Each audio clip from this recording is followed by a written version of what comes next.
Alright, today we are going to learn about trigonometric graphs. And for this lesson, I'm going to actually reference the unit circle quite a bit. So we have our cool little unit circle picture right there. And so basically, when we graph trigonometric functions, all we're doing is we're taking the unit circle and we are breaking it apart and graphing it on the coordinate plane. And so it's pretty simple, although it can get a little messy if you don't know what's going on. So let's just go ahead and take a function, the most basic function, y equals sine of x. Well, what I'm going to do is I'm going to reference the unit circle right here. And what I'm going to do is I'm going to look at all the values of my radians. And so here I've got, I've got pi over 6, thank you, pi over 4, pi over 3, and pi over 2. And so what I'm going to do is I'm actually going to go ahead and draw this in. So if I go ahead and draw the coordinate plane here, I'm going to go ahead and only just draw this part.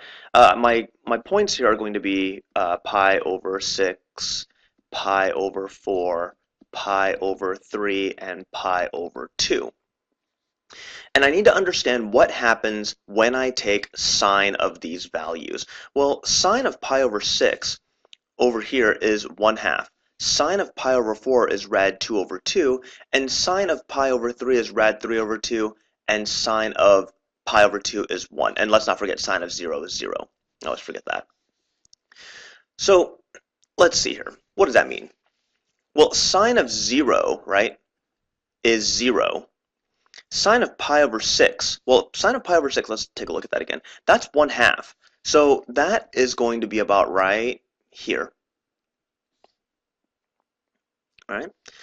Sine of pi over 4, well, that's rad 2 over 2. That's a little bit bigger than 1/2, right? Because rad 2 is 1.4. So it's going to be a little bit bigger. A little bit bigger right here. Okay. And then sine of pi over 3 is rad 3 over 2. That's a little bit bigger than rad 2 over 2. So if we notice, sine starts getting bigger as we move forward, and as we approach pi over 2, it's going to approach 1. So that's going to be our 1 mark right there. So because the unit circle is a circle and there's this arc-like motion, we can also say that minus any accuracy issues, from 0 to pi over 2 is also going to advance in an arc-like motion. And now, if we look at from pi over 2 to pi, let's go ahead and put that in our graph here. This is actually going to be a very big graph. So what I've got here is, I'll just go ahead and make this pi.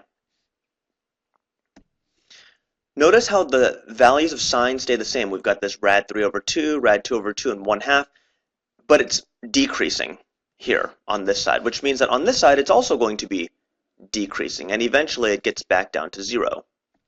Right? We're at 0 right here. So as we enter into the third quadrant of the unit circle when we're looking at sine, we have 0, and then we dip down into -1. So notice our values are becoming larger negative numbers, right? They're increasing in their negative value. So in reality, they're decreasing. So from pi to 3 pi over 2, we now venture into -1. And that's going to kind of cross over in like that. And then from 3 pi over 2 back to 2 pi, we start from -1 and we get back to 0. So we become less and less negative. So here is 2 pi. And that is your basic sine wave right there. So if I was to draw this without doing all the work, it would look like this. So sine of x, so it would look like this. Your basic sine function looks like this, and from here it ends at 2 pi. Halfway between is pi, pi over 2, and then 3 pi over 2. Now, one thing you have to understand about trigonometric functions is that they are periodic, which means that they are going to repeat. And let's not forget this is 1 and -1. They are going to repeat, which means that from here, from this 2 pi, it's going to happen again. And that is going to end at 4 pi. And if I do it again, it's going to end at 6 pi, 8 pi, blah, blah, blah. And let's not forget, it also goes the other way. So from here, this will take me to negative 2 pi, negative 4 pi until I'm way off this page. All right, so that is the basics of the sine function. And so after we understand how the sine function works, we can go ahead and graph cosine. Well, cosine starts at 1 when we take cosine of 0, and then as it approaches pi over 2, it becomes smaller. So how does that represent itself in a graph? Let's see here. 1, negative 1, and 0. It starts out, cosine of 0 is 1, so that's going to end up right there. As we approach pi over 2, cosine of pi over 2, that is 0. So from here, pi over 2 is going to be here. And it's going to arc down because we're dealing with the unit circle.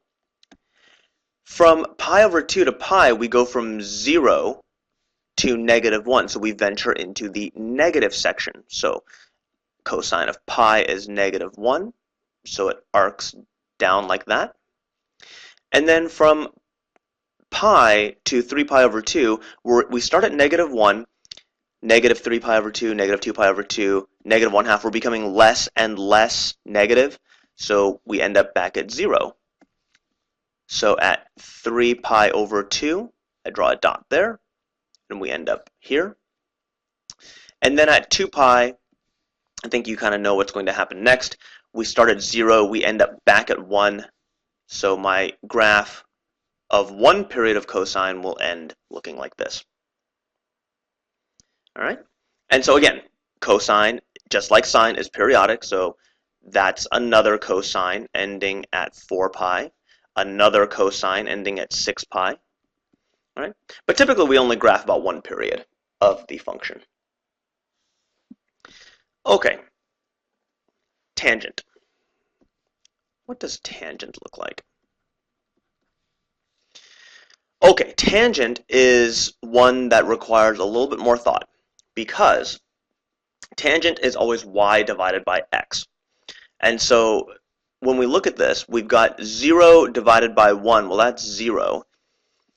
1 divided by 0, this is undefined. So we're going to have an asymptote at pi over 2. Actually, let me put it in red. That way we know. Warning sign, danger, Will Robinson. We're going to have an asymptote here. Undefined. 0 divided by negative 1 is still 0, so we don't have anything to worry about here. But at 3 pi over 2, we have negative 1 divided by 0. So here, at 3 pi over 2, we have another asymptote. So let's go ahead and draw those in. At pi over 2 and at 3 pi over 2, we have asymptotes. And let's not forget we're at 0, we're at pi, and then we have 2 pi here. Okay, so let's see what's happening here. From 0 to pi over 2, our first undefined section, we have 1/2 divided by rad 3 over 2, so that would be 1/2 times rad 3 over 2, so that's 1 over rad 3. Here we have 1, and then we have rad 3 altogether. All right, because rad 3 over 2 divided by 1/2 is rad 3, and then we have an undefined section here. So as you notice, tangent is getting bigger, which means that as it approaches the first asymptote, it's going to increase without bound, and it's going to keep moving up. If we look at pi, or from pi over 2 to pi, tangent is going to start getting smaller in some areas and larger in others. So let's see how that manifests itself here. We've got rad 3 over 2 times negative 2. So that's negative rad 3. Here we have negative 1 and negative 1 over rad 3. So from pi over 2 to pi, things are getting smaller, but smaller negative. So what that looks like is that looks like this. From pi over 2, they were very, very negative, and now they're getting smaller negative as they approach 0. Because remember, tangent of pi is 0. In the third quadrant here, we're going to have 1 over rad 3, right? They're going to be positive because we have negative divided by negative. This is positive 1, and this is positive rad 3. So these are getting larger in the third quadrant from pi to 3 pi over 2. So they're going to get larger, and they're going to increase without bound because we are approaching an asymptote, and that's what tangent's going to look like in the middle. And then when we go from 3 pi over 2 to 2 pi, these are still going to be negative, right? We've got negative rad 3, negative 1, and negative 1 over rad 3. Right, so these are getting smaller negative. So that looks like this. We are very, very negative. We are getting smaller negative until we hit 0. Now, just like sine and cosine, tangent is a periodic function, which means that it would keep going on and on and on. Right, so those are the three basic trig graphs. We will take a look at the reciprocal trig graphs in the next one. See ya.